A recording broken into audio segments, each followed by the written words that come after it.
یقین کیسے پختہ ہو سکتا ہے؟ یقین کا پختہ ہونا اللہ کے فضل سے ہوتا ہے۔ یقین کی پختگی کو حالات کے مطابق جج نہ کرو، اسے حالات سے الگ رکھو۔ یہ نہ کہنا کہ یہ کام ہو گیا، وہ کام ہو گیا۔ اگر سارے کام ختم ہو جائیں اور جب دنیا کی ضرورتیں نہیں رہیں گی، جب آپ کا آخری سانس ادا ہو رہا ہوگا، دنیاوی ضرورتیں ختم ہو رہی ہوں گی، اس وقت یقین کام آئے گا۔ تو آپ ابھی سے یقین کو اس انداز سے دیکھیں اور دنیاوی ضرورتیں ختم کر دیں۔ تو اگر یقین سے دنیاوی انداز کا سوال نہ کرو تو پھر یہ پختہ ہو جائے گا۔ اس طرح سمجھو کہ جیسے تم دنیا سے مر چکے ہو۔ جب آپ یہ سمجھ لیں کہ ہم دنیا سے مر چکے ہیں تو پھر آپ یقین کو کیسے کہیں گے کہ میرا یہ کام کر، کیونکہ کام دنیاوی ہے۔ تو دنیاوی آرزوئیں، دنیاوی شکست اور دنیاوی حاصل، دنیاوی محرومی، دنیاوی پیسہ اور دنیاوی غریبی، ان سب کو چھوڑ دو۔ دنیاوی سکھ دکھ سارے نکال دو۔ بس اپنے یقین کو اور پختہ کرو اور کہو کہ اب اللہ جو ہے ہمارا یقین ہے۔ پھر آپ کا اللہ پر یقین جو ہے یہ پورے اعتماد کے ساتھ آپ کو ملے گا اور کامیابی سے ملے گا۔ آپ اس کو دنیاوی حالات سے نہ پرکھنا۔ دنیاوی حالات کے تو آپ خود ہی بادشاہ ہیں۔ جو کچھ حاصل ہوتا ہے تو لے لو اور حاصل نہیں ہوتا تو چپ کر جا۔ تو آپ بازار سے سودا خرید لو، پیسے ہیں تو خرید لو، نہیں ہے تو پھر نہ خریدو۔ اس میں دقت والی بات تو کوئی نہیں ہے۔ اب یہ بحث نہ کرنا کہ لوگ کیا کر رہے ہیں، یہ کیا حالات ہیں۔ سیاست جب تک نہیں آتی، جمہوریت جب تک نہیں آتی، حالات یہی رہیں گے۔ عقیدے والے انسان میں الجھاؤ نہیں ہوتا۔ آپ اللہ کی طرف اگر سفر کر رہے ہیں، اللہ کا بندہ بن کے سفر کر رہے ہیں، تو چاہے جتنا الجھاؤ ہو مگر آپ کی نگاہ میں الجھاؤ نہیں ہونا چاہیے۔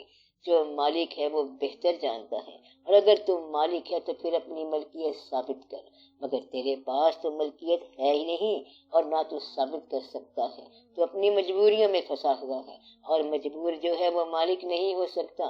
اس لیے جو کچھ ہو رہا ہے تم اس کی پرواہ نہ کرو، بلکہ تم اپنا سفر طے کرو۔ اگر کسی آدمی نے ظلم کر دیا ہے تو تم اس کو دیکھو کہ کیا تم اس کو دور کر سکتے ہو تو کر لو، دور نہیں کر سکتے تو اپنی مجبوریوں کو سامنے رکھتے ہوئے اسے آخرت کے لیے چھوڑ دو۔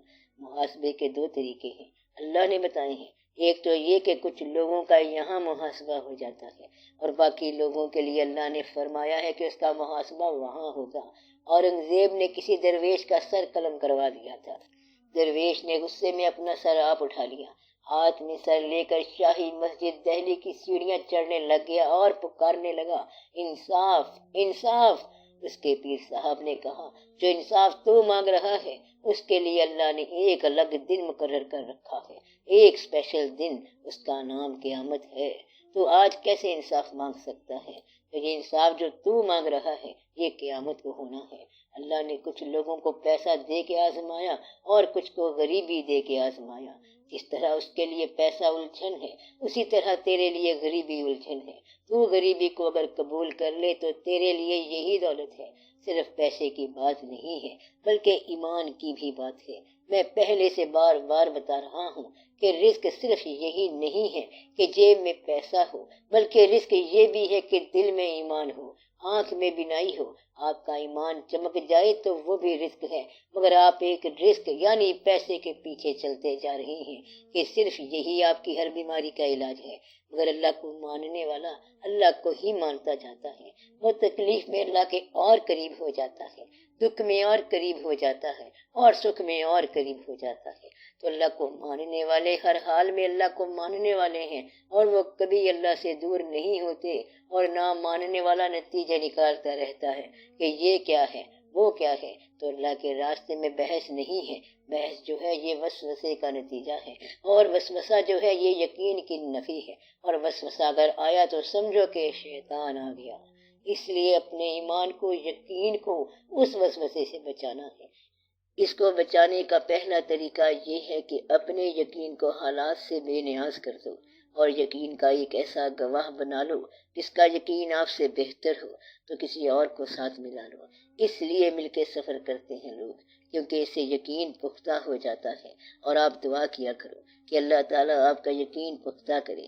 یہ کہو کہ یا رب العالمین میرا یقین پختہ کر۔ درود شریف کثرت سے پڑھنا چاہیے، عقیدہ پختہ ہو جاتا ہے۔ عقیدے میں پیسہ اور فانی اشیاء نہ شامل کرنا، کیونکہ یہ تو جلنے والی چیزیں ہیں، جو چل جائیں گی۔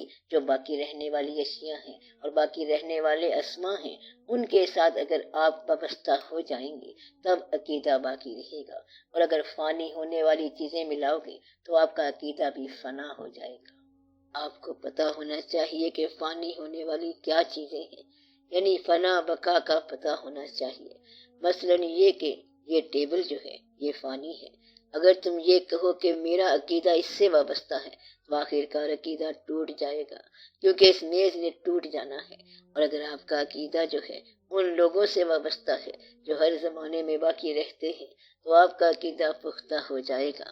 اگر آپ کا عقیدہ اس سے وابستہ ہے جو ہمیشہ رہتا ہے تو آپ کا عقیدہ پختہ ہے۔ عقیدے کو تبدیل ہونے والے حالات کی زد سے بچاؤ تو آپ کا عقیدہ پختہ ہوگا۔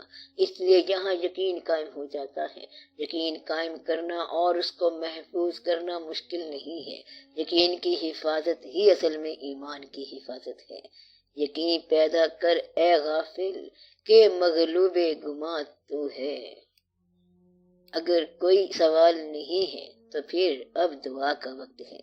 اب دعا یہ کرتا ہوں کہ اللہ تعالیٰ آپ کو اپنے ان محبوب لوگوں سے نسبت کا فیض دلائے جن پر اللہ تعالیٰ نے اپنی طرف سے عطا ہونے والے یقین کی دولتیں نازل فرمائی۔ آپ کا رابطہ ان بزرگوں سے کرائے۔ اللہ تعالیٰ آپ کو اس بے یقین دنیا کے اندر، اس بدلتی ہوئی دنیا کے اندر اپنے یقین کا چراغ جو ہے وہ جلتا ہوا رکھنے کی توفیق عطا فرمائے۔ اللہ تعالیٰ اپنی ذات پر آپ کے یقین کو محفوظ کرے اور آپ کی ذات پر آپ کے یقین کو محفوظ کرے۔ اللہ تعالیٰ نے آپ پر بڑی مہربانیاں کی ہیں۔ جہاں کافر پیدا ہو رہا ہے وہاں آپ کو مومن پیدا کیا، تو یہ پیدائشی طور پر اس زندگی میں آپ کے اوپر مہربانی ہے۔ وہ اللہ تعالیٰ جو چھپکلیاں بناتا ہے اس اللہ نے آپ کو انسان بنایا ہے، تو شکر ادا کرو۔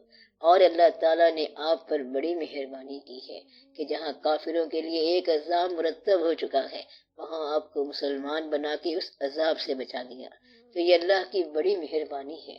تو ان مہربانیوں کا شکر کیسے ادا کرنا ہے؟ آپ اللہ تعالیٰ کو ہر حال میں یقین کے ساتھ ماننا۔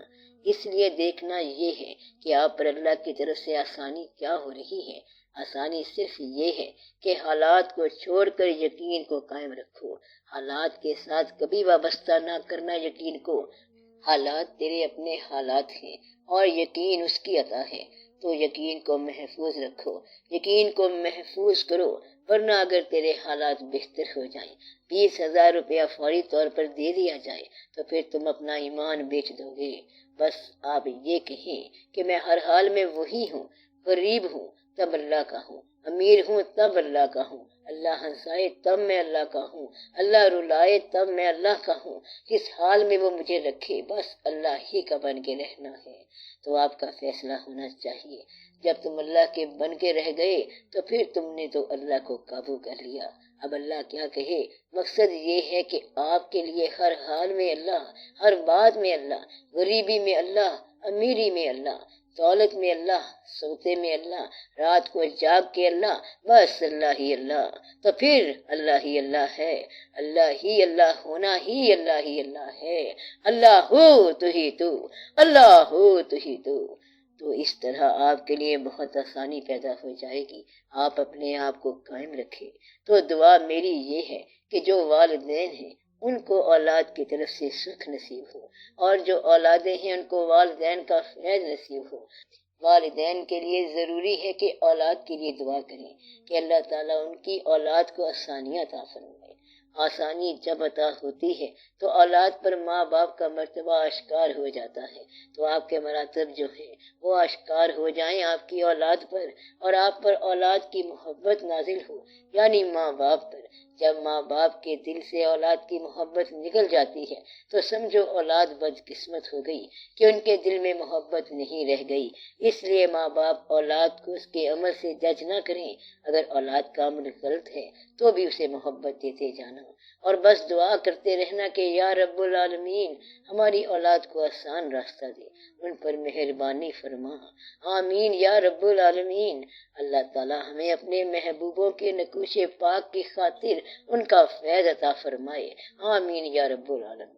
اللہ تعالیٰ آپ پر بہت آسانی عطا فرمائے، آمین یا رب العالمین۔ تو ایک دوسرے کے لیے یہ دعا کیا کریں کہ اللہ تعالیٰ اپنا فضل فرمائے، جو آپ کی آرزویں ہیں اور خواہشیں ہیں انہیں آپ دل میں رکھو اور دعا کرو، یا رب العالمین حاضرین مجلس کی دعا اور آرزو قبول فرما۔ صلی اللہ تعالی علی خیر خلقہ و نور عرشہ افضل الانبیاء والمرسلین حبیبنا و سیدنا و سندنا و شفیعنا و مولانا محمد وعلی آلہ و اصحابہ اجمعین، آمین برحمتک یا ارحم الراحمین۔